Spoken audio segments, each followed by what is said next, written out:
I hope you can enjoy the day as we meant it, which is, again, as I said, a day of learning and a day of discovery. And so we are going to get started. Let me tell you a little bit about our first speaker. As a child, she was mesmerized by the teachings of Merlin to King Arthur in the land of Camelot, intrigued by the journey of learnings on the yellow brick road by Dorothy and her fellow students in The Wizard of Oz, and transfixed by the lessons of the servant Cinderella, who truly believed that she belonged in the back room. In high school and at the University of Michigan, her interests continued with mythology, folklore, and ancient stories that engage, stories that teach, and most importantly, that have the ability to transform not only ancient tribal communities, but learning organizations. In fact, the learning organizations today that we refer to as corporate America. She's an educator, an author, a facilitator, and a keynote speaker specializing in common ground, strategic change, the changing role of leadership, performance improvement, and collaboration. She's also the president-elect of the Professional Speakers of Michigan, and she has earned a phrase that you will hear throughout the day, the CSP. What those initials stand for is Certified Speaking Professional. It's a designation that's awarded by the National Speakers Association. Here this morning to explore how stories can breathe life into all of our messages as they engage our listeners and make our presentations come alive, will you help me give a warm welcome to CSP Marilynn Semonick.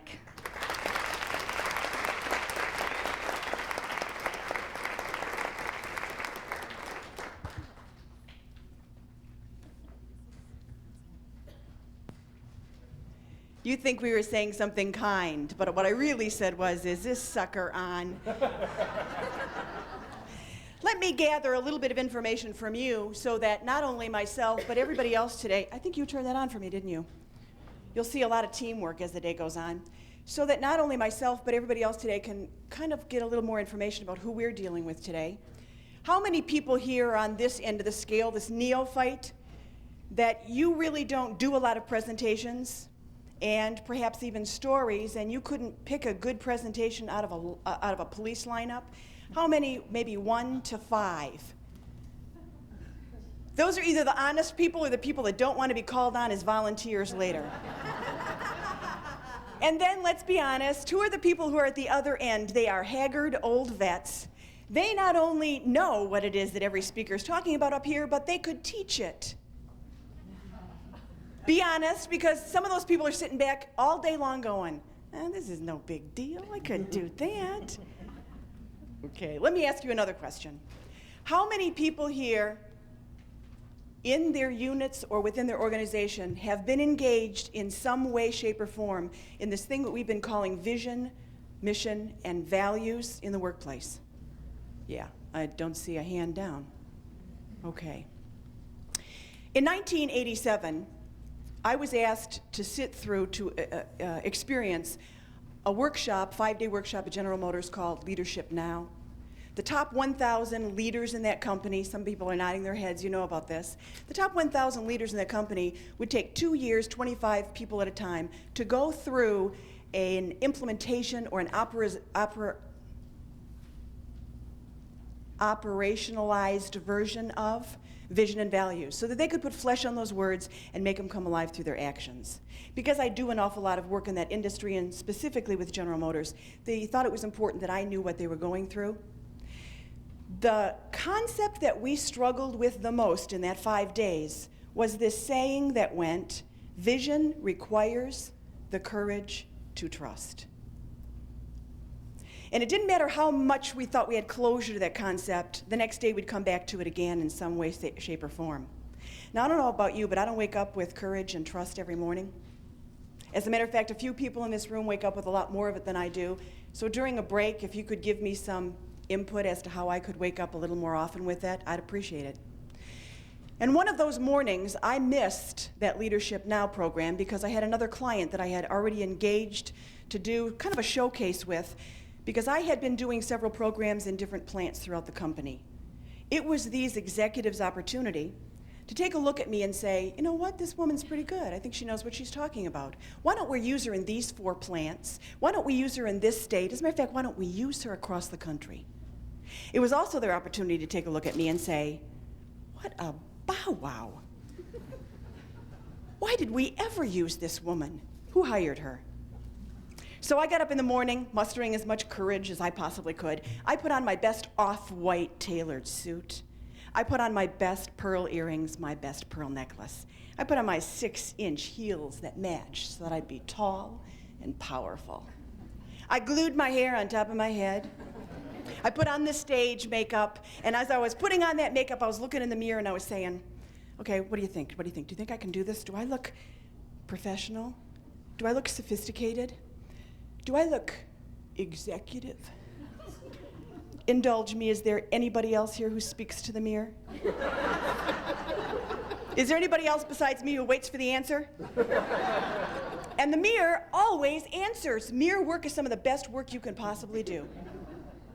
As a matter of fact, it's a good idea to look at that mirror and speak to that human being until you become so one with him or her, your life literally changes.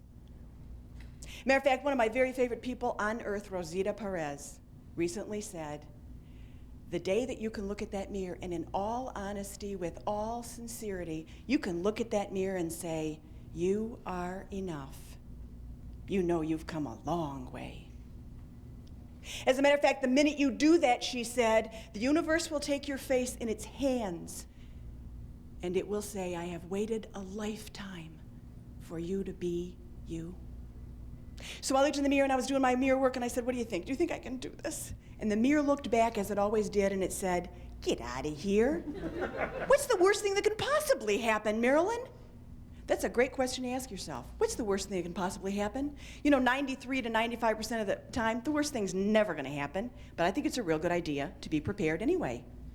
Come to terms with it, deal with it, strategize around it. If it did happen, how would you handle it? Could you handle it? And then leverage who you are, all your resources, so that you work away from the worst thing happening. I mean, let's face it, what's the worst thing that can happen in life anyway? Let me give you a news bulletin. I'm not sure the worst thing that can happen is death, because life on Spaceship Earth is terminal. None of us are getting out of here alive. Death is a reality. We're all going to face it someday, but someone once told me, as a matter of fact, it was an NSA member, you know what, Marilynn, be careful. The worst thing that can happen is you die and you never really lived. What is speaking all about? What is it for you to have the privilege of the platform, whether it's not with boys and girls who are campfire people, or it's corporate executive officers that get up and rally their energy of the people, or it's a mother or a father who are trying to sell values to their children? What is it to own that platform? It is to have the courage, and it is to have a vision that goes beyond the routines of the everyday. So I looked in that mirror and I said, what do you think? You think I can do it? And said, get out of here. What's the worst thing that can happen? Keep yourself on purpose, Marilynn. Remember your vision. Remember the work that we've done together. Remember when you leave this house, what it is you're supposed to be doing. Get out of here. So I got in my car. I was driving down the expressway going to a real poshy hotel right outside of the city of Detroit. And that day I had this enlightened thought. I made a decision that day, one of the bigger decisions in my life, that day not only would I be a lady, I would be a princess. I would valet park the car. I don't know why, but I never valet park the car, and I'm one of those people that often has to carry all of her own equipment. And I'm also one of those people who will make one trip as opposed to the 3 necessary trips. So I say, this is not a good way to start. I should probably, look my role, and I'll go in, and I'll really be relaxed through the day. So as I was driving down the road and I met the driveway, the kind of ramp, which looked more like a toboggan run, I was really glad that I had made that decision because it kind of went up and then around and then came back down. And it was one of those January slippery mornings. So when I approached this driveway, the back wheels of my car literally spun. I remember having to hold onto the steering wheel and give it a lot of gas. And right about midway, I realized, why am I white-knuckling the steering wheel? Why do we think that when we hold on real tight, we have more control? It's like, lighten up, Marilynn, relax, let go. So I kind of eased back. I cocked my head forward, because I wanted to look like I knew what I was going to do next. Cocked my head forward, and I got to the top of the hill, I threw it in park, and I waited. And this real young boy came out from the lobby, walked around to open my car door. Now, as an educator, once in public schools, I took one look at him, and I was going to ask, why aren't you in school? And then I realized the older I'm getting, the younger they look. So as he walked around, he opened my door, and he was such a gentleman. He said, "Be careful, lady, it's real slippery." I mean, really slippery, except before he got those words out of his mouth, I had already done that. My left heel came from under me. I broke my 6-inch heel. My skirt ripped from the hemline to the waist. And I laid there not feeling much like a lady or a princess. Now, when you're in those kind of situations, are you able to get all your arrows of energy aligned and going in the same direction? Me neither. And immediately my heart rate rose, my blood pressure rose, and my muscles locked. Which is exactly what happens when we're under stress. We even forget to breathe. So I kind of looked like this. The problem was the locking the muscle part. The left side of my body insisted on going under that car door. No matter what I did, I couldn't stop it. But the right leg was so nervous, I couldn't pull it out of the car. And I was afraid I wasn't just going to break it, I was going to lose it. Till I looked up at this kid's face. He was looking down at me with a look of horror. I took one look at him, and I burst out laughing. It is amazing what laughter can do. A good belly laugh brings down the heart rate, brings down the blood pressure, and really unlocks the muscles. It can diffuse the worst situation, overlay a different perspective on everything. It can even build relationships. And that laughter did every single one of those in this situation. Because it saved my leg, I pulled it out of the car. Now my entire body is going under that car door. This young man remained a gentleman. He ran around, he bent down to pick me up, and as he did, he fell right on top of me. And the two of us went down that hill. He on top of me, with increasing speed, laughing like fools all the way. We got down to the bottom. I can't tell you how long we laid there just to recover. When I stood up, I no longer had my hair glued on top of my head. I was no longer wearing mascara in the appropriate places. I was ripped, I was torn. And I remember distinctly, in 1987, at 35 years old, knowing the moment I was making this decision, that I was making a decision for the very first time in my life at 35 years old to pick myself up, to brush myself off, and I was going to go in and I was going to do it anyway.